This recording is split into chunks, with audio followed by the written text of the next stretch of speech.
2018 স্বপ্নের মতো এক বছর কাটিয়েছে বাংলাদেশ ক্রিকেট দল। টেস্ট কিংবা ওয়ানডে অথবা হালের টি-20 সবকিছুতেই দেশের বাইরে বিরূপ আবহাওয়ায় টুকটাক পা হরকালেও ঢাকা, চট্টগ্রাম, সিলেটে বিজয় কেতন উড়িয়েছে মাশরাফি সাকিবরাই।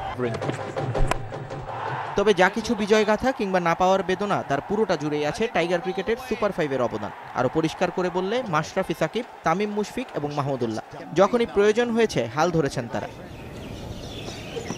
কিন্তু পঞ্চপাণ্ডবের বিদায়ের পর কারা হবেন কাণ্ডারি, কাদের ঘিরে এগোবে দেশের ক্রিকেট, উত্তর মেলানো বেশ জটিল হলেও তা নিয়ে কাজ করেছেন এমন একজন সাইমন হেলমুট দিয়েছেন সোজা উত্তর। সাদমান নাইমরাই দলের ভবিষ্যৎ, তাদের সঙ্গে রুবেল মুস্তাফিজরা তো থাকছেনই। স্বপ্নিল একটা সময়ই অপেক্ষা করছে বাংলাদেশের জন্য।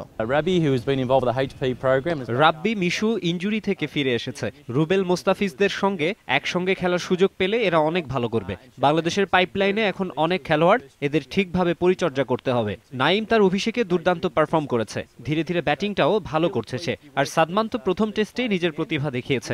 আমি ওদের সঙ্গে কাজ করেছি, এটা ভাবতেই খুব আনন্দ হচ্ছে। বিপিএল এর পর আইপিএল এ টম মুডির সঙ্গে সানরাইজার্স হায়দ্রাবাদ শিবির সামলাবেন হেলমুট। এরপর আবারও ফিরে আসবেন ঢাকায়। বাংলাদেশ এ টিমের সঙ্গে এইচপি নিয়েও সাজাবেন নতুন পরিকল্পনা।